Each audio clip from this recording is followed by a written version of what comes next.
Magandang umaga mga bata. Kamusta kayo? Bago magsimula sa ating formal na talakayan, manalangin muna tayo. Tayo'y manalangin. Aming Diyos na makapangyarihan sa lahat, salamat po sa araw na ito. Salamat po sa magandang kalusugan at sa mga biyaya na aming natatanggap araw-araw. Tunay na kaibuti mo po, Panginoon, kaya patuloy na pinupuri at sinasamba ka namin. Dalangin po namin, nagabayan niyo po kami sa araw na ito. Tulungan mo po kami na maunawaan ang lahat ng mga araling ituturo sa amin. Bigyan niyo po kami ng talino, pagmamahal at kalakasan sa aming pag-aaral. Pagpalain mo po ang aming bansa, ang aming paaralan, ang aming mga guro at mga magulang. Salamat po sa pangalan ng aming Panginoong Hesukristo. Amen. Muli, magandang umaga sa lahat. Kung saan man kayo sa sulok ng inyong mga bahay, nais kong umupo kayo na maayos, makinig na mabuti at ilabas ang inyong kwaderno at magtala. Naiintindihan ba? Habang kayo ay nakikinig sa akin, nais kong kunan ninyo ng larawan ng inyong mga sarili. Magiging ebidensya ito na pinanood nyo ang ating aralin at para na rin sa attendance nyo ngayong araw. Bago matapos ang ating klase, inaasahan kong may ipapamalas ninyo ang ating layunin para sa araw na ito. Una, nakapagbahagi ng sarili opinyon tungkol sa pabula sa pamamagitan ng pangkatang talakayan. Ikalawa, nakalikha ng sariling bersyon sa bakas na pabula at naisasadula ito. Ikatlo, nakakaguhit ng sariling bersyon ng tauhan sa pabula at nauugnay sa sarili. Naintindihan ba? Ngayon, umpisahan natin ang talakayan sa isang aktibidad. Panuto, sa bawat larawan ng hayop na aking ipapakita, tukuyin kung ano ang katangian ng tao ang kanilang sinasagisag. Naintindihan ba? Para sa unang larawan, ano ang katangian ng tao ang sinasagisag ng kuneho? Tama, gaya ng tao, ito ay malinis, maliksi, mahiyain, maingat, mapagmahal at madiskarte sa buhay. Pangalawa, ang tigre. Anong katangian ng tao ang sinasagisag ng tigre? Abay tama, ang sinasagisag ng tigre na katangian ng isang tao ay matapang, malakas, matalino, madiskarte, mapag-isa, mabilis, maliksi at may pagtitimpi pero mapanganib kapag nasulok. At ang pangatlo, ang baka. Para sa baka, ano naman sa tingin nyo ang katangiang sinasagisag nito? Tama, ito ay masipag at matyaga. Base sa ating ginawa, anong napapansin nyo? Tama, nakapokus tayo sa mga katangian ng mga hayop dahil tatalakayin natin ang kwento ng ang hatol ng kuneho. Maghanda para sa ating susunod na aktibidad na makakatulong sa ating pag-unawa sa kwento. Sabayan nyo akong bumasa para sa panuto. Hanapin sa hanay B ang kasing kahulugan ng salitang nasalungguhitan sa hanay A. Una, ang lalaki ay nakadungaw sa hukay. Anong sagot? Tama, ito ay D, nakasilip. Pangalawa, bigyan mo pa ako ng huling pagkakataon. Pagsusumamo ng lalaki. Ano ang sagot? Tama, ito ay E, pakiusap. Pangatlo, matapang na kinig ang kuneho sa salaysay ng tigre. Anong sagot? Tama, ito ay B, maingat. Pang-apat, lumapasay ang tigre sa sobrang gutom. Anong sagot? Tama, ito ay C, bumagsak. At ang panghuli, gusto kitang tulungan subalit nangangamba ako na baka'y ako iyong kainin. Anong sagot? Tama, ito ay A, nag-aalala. Napakahusay, bigyan nyo ng 5 bagsak ang inyong mga sarili. At ngayon, ating panoorin at unawain ang kwento ng ang hatol ng kuneho. Noong unang panahon nang ang mga hayop ay nakapagsasalita pa, may isang tigreng naghahanap ng pagkain sa gubat. Sa kanyang paglilibot, nahulog siya sa napakalalim na hukay. Paulit-ulit na sinubukan ng tigre ang makaahon, subalit siya ay nabigo. Sumigaw siya ng sumigaw upang humingi ng tulong, subalit walang nakarinig sa kanya. Kinabukasan, muling sumigaw ang tigre upang humingi ng tulong hanggang mapaos. Gutom na gutom at hapong-hapon na ang tigre. Lumupapasay na lamang siya sa lupa. Naisip niyang ito na ang kanyang kamatayan. Walang ano-ano ay nakarinig siya ng mga yabag. Nabuhayan siya ng loob at agad tumayo. Tulong! Tulong! Muli niyang isinigaw. Ah! Isang tigre! Sabi ng lalaki habang nakadungaw sa hukay. Pakiusap! Tulungan mo akong makalabas dito! Pagmamakaawa ng tigre. Kung tutulungan mo ko, hindi kita makakalimutan habang buhay. Naawa ang lalaki sa tigre, subalit naisip niyang baka kainin siya nito. Gusto sana kitang tulungan, subalit nangangamba ako sa maaaring mangyari. Patawad, ipagpapatuloy ko na ang aking paglalakbay. Wika ng lalaki at nagpatuloy sa paglalakad. Sandali! Sandali! Huwag mong isipin yan! Pakiusap ng tigre. Huwag kang mag-alala. Pangako, hindi kita sasaktan. Mamakawa ko. Tulungan mo ako. Kapag ako ay nakalabas dito, tatanawin kong malaking utang na loob. Tila labis na nakakaawa ang tinig ng tigre kaya bumalik ang lalaki upang tulungan ito. Nakahanap siya ng troso at dahan-dahan niyang ibinaba sa hukay.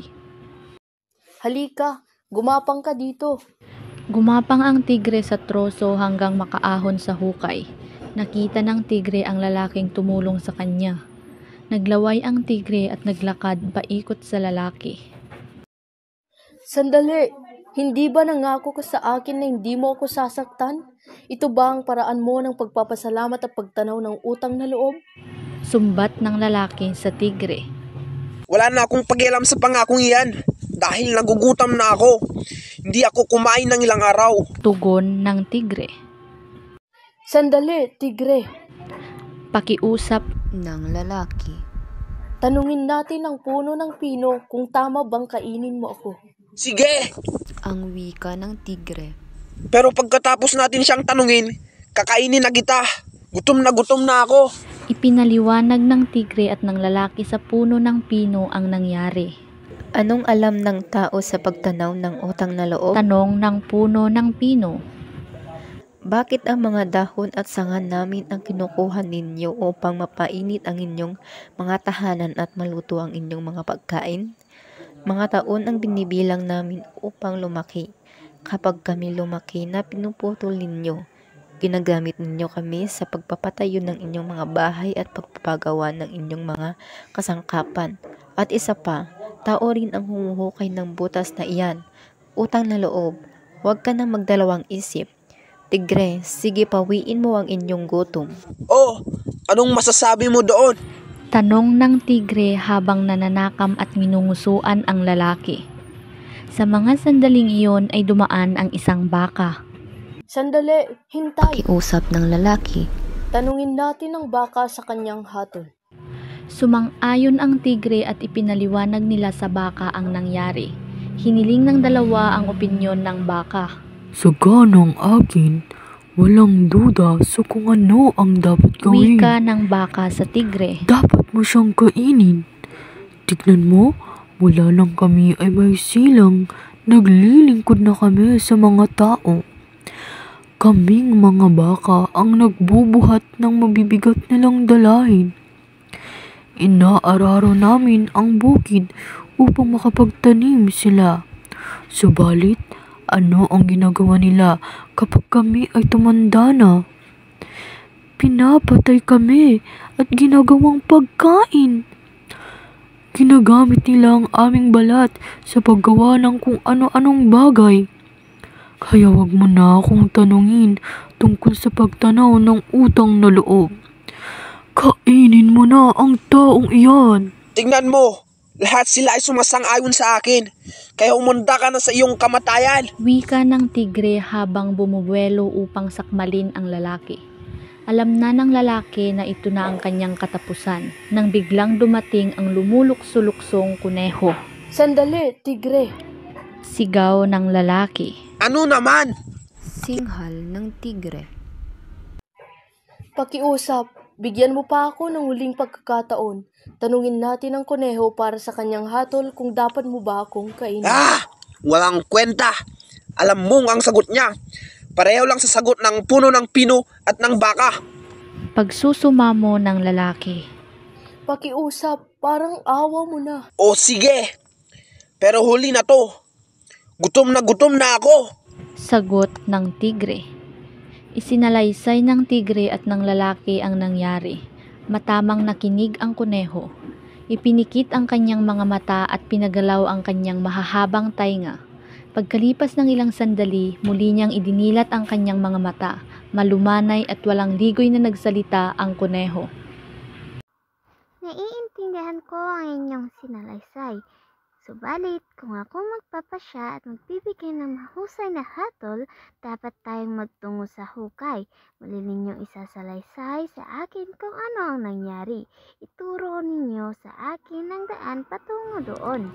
Wika ng kuneho. Itinuro ng tigre at ng lalaki ang hukay sa kuneho. Tignan natin.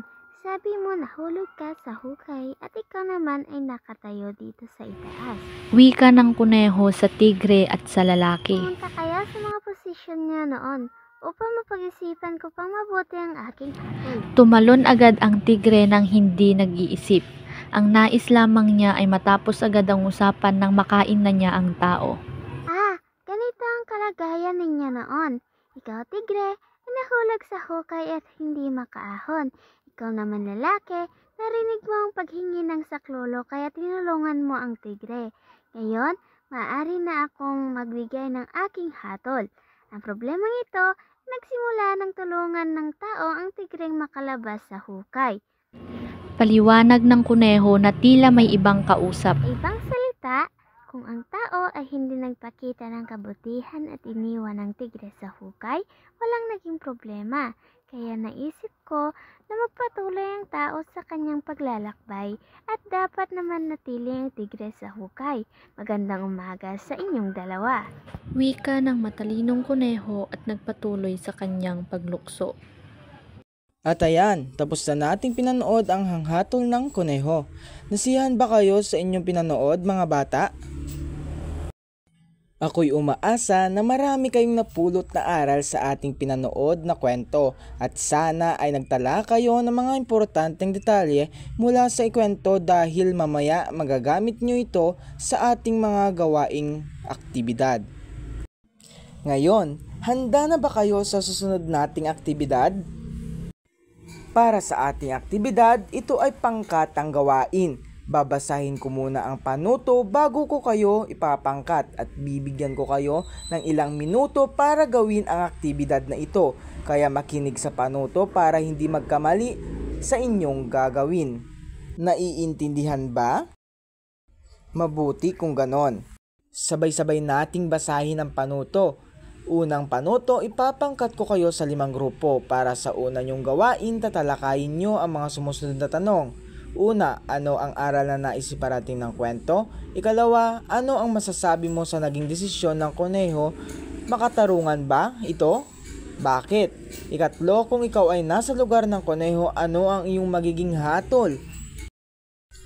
Para naman sa ikalawang panuto, muli sabay-sabay nating basahin.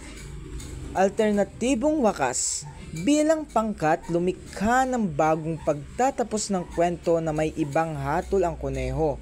Gamitin ang malikhaing pamamaraan. Malinaw ba ang una at pangalawang panuto? Kung may tanong ay tanong nyo ito mamaya pagkatapos nating talakayin ang gawain ninyo. Para naman sa ikatlong panuto, dula. Isa-isang ipapakita ng bawat pangkat ang kanilang bersyon ng alternatibong wakas. Gumamit ng simpleng props o kilos upang mas maging makulay ang pagsasadula. Para naman sa rubrics, sa unang bahagi talakayan 20 puntos na hati sa 2 bahagi. Pag-unawa sa kwento 10 puntos, pagsusuri sa desisyon 10 puntos. Para sa ikalawang bahagi, alternatibong wakas, 40 puntos ito na nahati sa 3, kaugnayan sa orihinal 10 puntos, pagkamalikain 15 puntos, pagiging kapanipaniwala 15 puntos. Para sa ikatlong bahagi, pagsasadula, 40 puntos ito na nahati sa 2, pagganap 20 puntos, paggamit ng props at kilos 20 puntos, at para sa kabuuang puntos, ito ay 100 puntos. Para sa oras ng iyong gawain, para sa talakayan may 3 minuto lamang, para sa pagsusulat may 3 minuto rin. Para sa pagsasadula ay binibigyan ko kayo ng 2 minuto para sa paghahanda at 3 minuto para sa pagsasadula.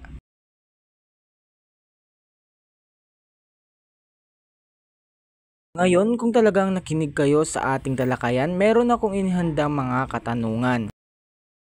Huwag kayong mag-alala dahil kapag nakinig kayo, madali lang ito para sa inyo. Handa na ba kayo? Handa o hindi, itutuloy kong ibabato ang mga katanungan ko para sa inyo. Para sa unang tanong, sinong gustong sumagot? Okay, ikaw, pakibasa ang tanong bago mo sagutin. Maraming salamat, bigyan natin siya ng 2 bagsak. Para sa ikalawang tanong, maaari mo bang subukan? Magaling, bigyan niyo siya ng 2 bagsak. Para naman sa ikatlong tanong, naranasan mo na bang tumulong sa ibang tao subalit ang sukli sa iyo ay hindi maganda? Anong sagot mo? Subukan mo nga. Mahusay, bigyan siya ng 3 bagsak. Sa ika-4, subukan mo naman. Abay kahanga-hanga ang iyong sagot, bigyan siya ng 3 bagsak. Para naman sa ika-5, sa iyong palagay, alin sa mga hayop na ito ang pinakamalapit sa iyong personalidad? Bakit? Magaling, bigyan siya ng 3 bagsak. Para mahasa at masubukan ko ang yung pinag-aaralan ngayong araw, maglabas kayo ng 1 kalahating papel at may inahanda akong isang maikling pagsusulit para sa inyo. Ang inyong pagsusulit ay may 2 bahagi. Ang una ay ang multiple choice at para sa ikalawa ay tukuyin nyo kung sino ang nagsabi ng mga pahayag na nabanggit bawat bilang. Naiintindihan nyo ba? At dahil naiintindihan nyo, ngayon simulan na natin ang maikling pagsusulit. Bago kayo magsimula ay huwag kalimutang isulat ang inyong pangalan. Panuto, piliin ang titik ng tamang sagot. Una, anong uri ng katang-isip na panitikan kung ang mga hayop o kaya mga bagay na walang buhay ang gumaganap ng mga tauhan at nagbibigay aliw sa mga kabataan? A. Pabula, B. Alamat, C. Mitolohiya, D. Parabola. Ikalawa, anong katangian ang sinisimbolo ng aso kung gagamitin sa pabula? A. Tapat, B. Taksil, C. Gahaman, D. Mabagsik. Ikatlo, mahalagang pag-aralan ng pabula dahil ito ay A. Pampalipas oras ng mga bata, B. Nakapagpapalawak ng isipan at nagbibigay aral sa mga bata, C. Nakakapukaw ng interes ng mga bata, D. Nakakatulong upang mahasa ang kanilang pagbasa. Ika-4, anong instrumentong ginagamit bilang pangunahing tauhan sa pabula? A. Bahay, B. Tao, C. Hayop, D. Pook. Ika-5, alin sa mga sumusunod ang hindi pamagat ng pabula? A. Silanggam at tipaklong, B. Si koneho at pagong, C. Ang daga at layon, D. Ang alamat ng saging. At dumako naman tayo sa ikalawang parte na inyong maikling pagsusulit. Panuto, tukuyin kung sino ang nagsabi ng pahayag, isulat ang sagot sa likod ng inyong papel. Ika-6, pakiusap bigyan mo pa ako ng huling pagkakataon. Tanungin natin ang koneho para sa kanyang hatol kung dapat mo ba akong kainin. Sino sa tingin nyo ang nagsabi ng pahayag na ito? Ika-7, huwag kang mag-aalala, pangako hindi kita kakainin. Sino ang nagsabi ng pahayag na ito? Ika-8, dapat mo siyang kainin. Tignan mo, mula nang kami ay may silang, naglilingkod na kami sa mga tao. Sino sa tingin nyo ang nagsabi nito? Ikasyam, ang problemang ito ay nagsimula ng tulungan ng taong tigreng makalabas sa hukay. Sino sa tingin nyo ang nagbanggit nito? At sa panghuli, utang na loob, huwag ka nang magdalawang isip, tigre. Sige, pawiin mo ang iyong gutom. Sino sa tingin nyo ang bumanggit nito? At ayan, natapos nyo na ang aking inihandang maikling pagsusulit na para sa inyo. Ngayon, atin naman itong i-check. Number 1, A. Number 2, A. Number 3, B. Number 4, C. Number 5, D.